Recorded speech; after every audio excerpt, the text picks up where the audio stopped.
এগুলো 50 টাকা, এগুলো 40 টাকা।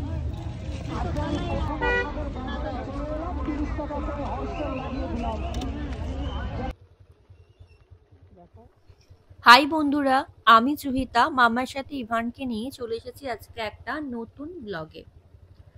তোমরা আমার চ্যানেলে এরকম নতুন নতুন ভিডিও দেখতে আগে চ্যানেলটাকে সাবস্ক্রাইব করে দিও, তারপর ভিডিওতে লাইক কমেন্ট করতে একদম ভুলে যেও না।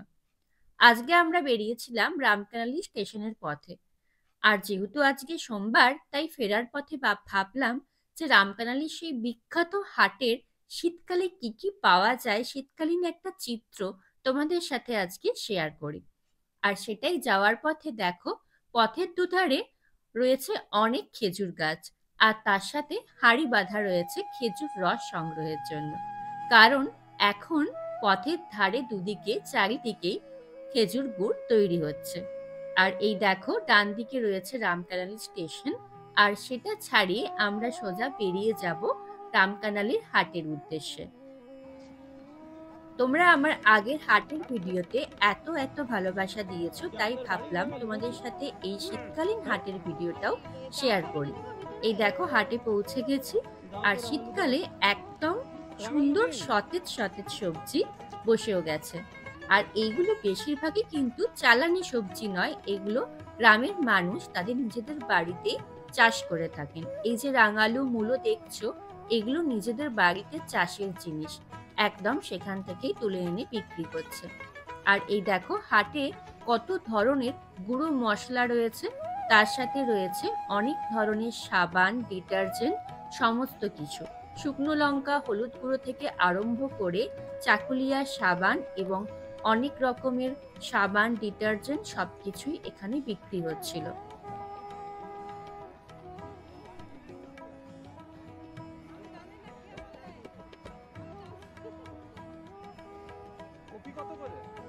এর সাথে আরো অনেক প্লাস্টিকের জিনিসপত্র, স্টিলের জিনিসপত্র অনেক কিছু ছিল। আর এই দেখো, ফুলকপি আর বাঁধাকপি, এটা তো শীতকালের হাটের একদম হিরো হিরোইনের মতন। আর 25 টাকা কিলো বাঁধাকপি আর 30 টাকা কিলো ফুলকপি এখানে বিক্রি হচ্ছিল। তার সাথেই পাশে বসেছিল একদম টাটকা মাছ। আসলে বিকেলবেলার জালে এই মাছগুলো পড়েছিল, তাই উনি এগুলো ধরে নিয়ে হাটে এসেছিলেন বিক্রি করতে। এখানে ছিল ছোট ছোট রুই মাছ, ছোট কাতলা মাছ, আর তার সাথে ছিল বাটা মাছও। এগুলো 110 টাকা, 120 টাকা কিলো এরকম বিক্রি হচ্ছিল। তো আমরাও এখান থেকে বাটা মাছ কিনে নিয়েছিলাম।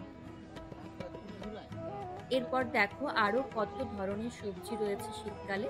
আর এই যে পেঁয়াজ শাড়িগুলো দেখছো, এগুলো তো যে কোনো চাইনিজ ডিশে এই পেঁয়াজ পাতাগুলো খুব ভালো লাগে খেতে। আমিও তাই জন্য ঘরে নিয়ে আসি, অনেক কিছুতেই কিন্তু দিয়ে খাওয়া যায়। আর তার সাথে বরবটি, বিনস, এগুলো তো রয়েইছে। মূলো কিন্তু আমার একদমই প্রিয় সবজি নয়। আমার শীতকালে যে দুটো সবজি খেতে একদমই ভালো লাগে না, সেটা হচ্ছে এই মূলো আর ওলকপি। কিন্তু তাও এখানের মূলোগুলো দেখে মনে হচ্ছে বেশ ভালোই, কিনে নিয়ে যাই। আসলে এই যবে থেকে এই হাটে আমি আসছি, তবে থেকেই এই হাটের সবজিগুলো দেখেই কিন্তু মনে হয় ঘরে নিয়ে চলে যাই। যতই ঘরে সবজি থাকুক না কেন, আরো বেশি বেশি করে সবজি এখান থেকে কিনে নিয়ে যেতে ইচ্ছে হয়। আর এই দেখো, এর সাথে বিক্রি হচ্ছিল অনেক ধরনের ফুলের চারা গাছ। শুধু ফুলের চারা গাছই নয়, তার সাথে আরো অনেক গাছেরই চারা গাছ ছিল। আর চারা গাছগুলো কিভাবে লাগানো হবে তার জন্য কিন্তু বইও ছিল, যেগুলো দেখে চারা গাছ লাগানো যাবে, সেই বইগুলো বিক্রি হচ্ছিল এখানে। আর দূরে ওই দেখো, করপঞ্চকোট পাহাড় রয়েছে। এই যে তোমাদের দেখাই, হালকা মেঘে ঢাকা রয়েছে করপঞ্চকোট পাহাড়, সেটাও এই হাটের সাথে তুলে ধরা হয়েছে। কি দারুণ লাগছে এই ছবিখানি। আর দেখো, এই যে লাউ, অনেকদিন ধরে ভাবছিলাম যে এটা নিয়ে যাব, তারপর আজকের হাটে দেখতেও পেয়ে গেলাম। আসলে বাড়ি থেকে যখন বলি সমুদ্রে সবজি আনতে তখন তো আর দেখতে পাই না কি কি সবজি বসেছে, তাই যেগুলো মনে থাকে ওগুলোই আনতে বলা হয়। কিন্তু বাজারে বা হাটে এলে দেখতে পাই যে কি কি সবজি রয়েছে, তখন মনে হয় এটা নিয়ে যাই ওটা নিয়ে যাই। যেমন আজকে মনে হলো লাউটা নিয়ে যাই, অনেক দিনই লাউ খাওয়া হয়নি। আর এই দেখো শীতের এই বেগুন তোমাদের আগেও দেখিয়েছি, এটা কিন্তু আমার এই পুরুলিয়ার খুব বেশি ভালো লাগে। সেটা হচ্ছে এই বেগুন শুধু শীতকালে নয় গরমকালেও পাওয়া যায়, তবে শীতকালে বেগুন তো আরো সুন্দর। আর এই সাথে যদি এরকম সুন্দর সাদা কাটা বেগুন হয় তাহলে আর বলে কথাই নেই। এবার তোমাদেরকে দেখাই এখানে শুধু সবজি নয়, সবজির সাথে সাথে আর কি কি পাওয়া যায়। এই দেখো যেমন মহিলাদের জন্য এই যে ব্লাউজ গুলো বসেছে, দারুণ দারুণ সুন্দর, কিন্তু অনেক ধরনের ব্লাউজ রয়েছে এখানে। তার সাথে রয়েছে জামা কাপড় সোয়েটার শীতের অনেক কিছু। আর এইগুলো নতুন দেখছি আমি, যদিও অনেকদিন পরই হাটে আসা হলো আমার। তাও এই যে বেতের কুলো, তারপরে ঝুড়ি, এগুলো নিয়ে বসেছে। আসলে একদম বিকেলবেলাটা না এলে এগুলো কিন্তু দেখতেই পাওয়া যায় না, কারণ যত সন্ধে বাড়বে বা বিকেল গড়িয়ে যাবে তখন কিন্তু এগুলো উঠে চলে যায়। আর এই যে শাড়ি, এটা আগের বারেও দেখিয়েছি তোমাদের, যে এখানে অনেক ধরনের ঘরে পরার শাড়িও পাওয়া যায়। আর তার সাথে রয়েছে ঘরে পরার কুর্তি, আরও অনেক কিছু মেয়েদের জিনিসপত্র সেগুলোও রয়েছে। এরপর চলে এসেছিলাম একদম যে জিনিসটার কাছে, সেটা হচ্ছে শুটকি মাছ, যেটা দেখলে অনেক বাঙালি কিন্তু নাম শুনলে বা দেখলে নাক সিটকায়। হ্যাঁ, আমিও একসময় তাই করতাম। শুটকি মাছ দেখলেই মনে হতো গাটা ঘিন ঘিন করছে। কিন্তু তারপর যখন মাসির হাতে প্রথম এই শুটকি মাছ রান্নাটা খেয়েছিলাম, ও ফুলে যাওয়ার মতন আর আঙুল চাটার মতন ছিল একদম। তবে থেকে এই শুটকি মাছ কিন্তু দারুণ লাগে। তবে হ্যাঁ, আমি কখনো কিন্তু রান্না করিনি। আরেকজন শুটকি মাছ খুব ভালো রাঁধে, সেটা হচ্ছে আমার ছোট পিসি। সেও খুব ভালো রাঁধে, তার কাছ থেকেই ভাবছি রেসিপিটা জেনে তবে রান্না করব। আসলে শুটকি মাছ তো আমি বা মা কেউই কখনো রান্না করিনি। তাই জন্য সৌনভ কিন্তু পূর্ব মেদিনীপুরের, তাই জন্য ওর বাড়ি যেহেতু পূর্ব মেদিনীপুরের, তো এই মাছগুলো ওরও খুব ভালোই লাগে খেতে। তাই ওই বলল যেগুলো নিয়ে চলো, তারপর ভালো করে রান্না করে খাওয়াবে আমাকে। তো তাই চলো, নিয়েও নিলাম।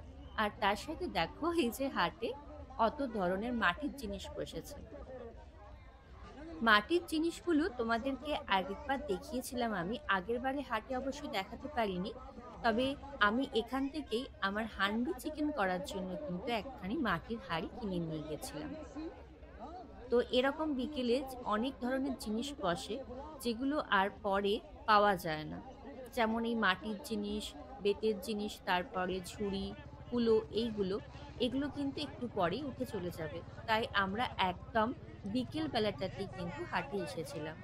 আর এই যে দেখো এখানে বাজার করার জন্য ব্যাগও বিক্রি হচ্ছিল। অনেকবার আমরাও কিনে নিয়ে গেছি এখান থেকে বাজার করার ব্যাগ।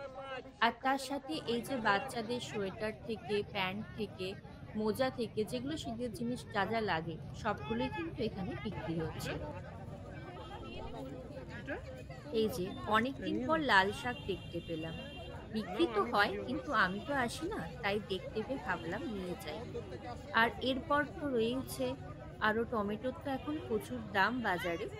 আর তার সাথে ইভানের জন্য তো কিছু কিছু সবজি আমাকে নিয়ে যেতেই হয়, যেমন কুমড়ো, রাঙা আলু, পেঁপে, এগুলো ওর জন্য নিয়ে যেতে হয়। আর বিট, এখন শীতকালে যেহেতু বিটটা ভালো পাওয়া যায়, তাই ওটাও এবারে নিয়ে নিলাম। এই দেখো এই ঝাড়ুগুলো কিন্তু কি সুন্দরভাবে বেঁধেছে, খুব সুন্দর লাগছে দেখতে। আর এই যে দেখো শীতকালে কত সোয়েটারও এখানে রয়েছে। এই যে ইভানের জন্য কুমড়ো নিয়ে নিলাম। এরপর বিনস নেওয়ার পালা। শীতকালে বিনসও বেশ ভালোই লাগে খেতে। শীতকালে সবজির মধ্যে এটাও একটা বেশ ভালো লাগার সবজি। এরপর এর সাথে ছিল কুঁদরি, ভেন্ডি, যেগুলো অনেকদিন পর দেখতে পেলাম। এখন শীতের ফুলকপি বাঁধাকপি খেয়ে খেয়ে এগুলো আর খাওয়াই হয় না, তাই ভাবলাম এগুলো নিয়ে নিই, কুঁদরি, ভেন্ডি এইগুলো। এখানের এই সবজিগুলো একদমই কিন্তু ঘরোয়া সবজি, আমি বারবারই বলছি তোমাদের। আর এখানে তো আগেও বলেছিলাম, যেহেতু এখানে জলটা করে রাখতে হয়, স্টোর করে রাখতে হয়, তাই পাঞ্চেত ড্যাম থেকে বেশিরভাগ জলগুলো আসে। আর আর যেগুলো রয়েছে পাশাপাশি, যে বাঁধ বা পুকুরগুলো রয়েছে, সেখান থেকেও জল নিয়ে কিন্তু এই সবজিগুলো চাষ করা হয়। এই যে এখানে দেখতে পেলে একটু আগে 15 টাকা পিস ভাগে কিন্তু পেঁয়াজ বিক্রি হচ্ছিল। আর তো রয়েছে শীতের এই গাজরগুলো, যেগুলো বাইরের গাজর বলি আমরা। অন্য সময় তো এগুলো পাওয়া যায় না, তবে শীতের এই লাল গাজরগুলো দেখতে আর খেতে দুটোই কিন্তু ভালো লাগে। আর এই দেখো পাইকারি রেটে অনেক বেশি ভাবে যেগুলো বাঁধাকপি ফুলকপি নিয়ে বসেছে, সেগুলো বিক্রি হচ্ছিল। তো চলো, আমরাও প্রায় বাজার করেই নিয়েছি। বাজার আমাদের শেষ, এরপর বাড়ি ফেরার পালা। তো যাওয়ার পথে ভাবলাম অনেক দিনই ফুচকা খাওয়া হয়নি। সত্যি বলতে এখানে কি ফুচকাটা সেরকম ভাবে পাওয়াও যায় না। তাই জন্য ভাবলাম, যখন দেখতেই পেলাম, আর যেহেতু আজকে হাটবার, সোমবার, তাই জন্য এখানে অনেক খাবারের জিনিস যেগুলো হয়তো অন্যদিন পাওয়া যায় না, কিন্তু আজকে পাওয়াও যাবে আর বেশি বেশি বিক্রিও হবে। ওইদিকে দেখো চাউমিন আর ম্যাকারনিও বিক্রি হচ্ছিল, আর এখানে ফুচকা। এই যে নিয়ে নিলাম, অনেকদিন পর এই সস দিয়ে ফুচকা খাচ্ছি। লাস্ট খেয়েছিলাম কেপড়া কলেজের সামনে, তারপর আবার এইবার। এই যে যাওয়ার পথে তোমাদের দেখাই, বিকেল এখনো মানে সেরকম ভাবে গড়ায়নি, বিকেলটা এখনো রয়েছে। আমরা আজকে একটু তাড়াতাড়ি এসেছিলাম হাটে। তো ফিরে যাওয়ার পথে দেখো, দেখতেই পাচ্ছ তোমরা, আরো অনেক মানুষ কিন্তু হাটের উদ্দেশ্যে আসছে। আমরাও রিঙ্কুর কাছে ইভানকে রেখে যেহেতু হাটে এসেছি, তাই আমরা তাড়াতাড়ি করে ফিরে যাচ্ছি। আর যাওয়ার পথে তোমাদের দেখিয়ে দিই এই দুধারের দোকানগুলো, যেগুলো বলেছিলাম যে আজকে একটু বেশি বেশি করে বিক্রি হয়। চপ পাকোড়া থেকে শুরু করে মিষ্টি, জিলাপি, চাউমিন, ম্যাকরনি সবকিছুই। এই দেখো ঘরে বাজার নিয়ে এসেছি, একদম ব্যাগ থেকে ঢেলেও রেখেছি। এরপর এগুলো ভালো করে ধুয়ে মুছে গুছিয়ে একদম ফ্রিজে ঢোকাবো। অল্প স্বল্প বাজার করে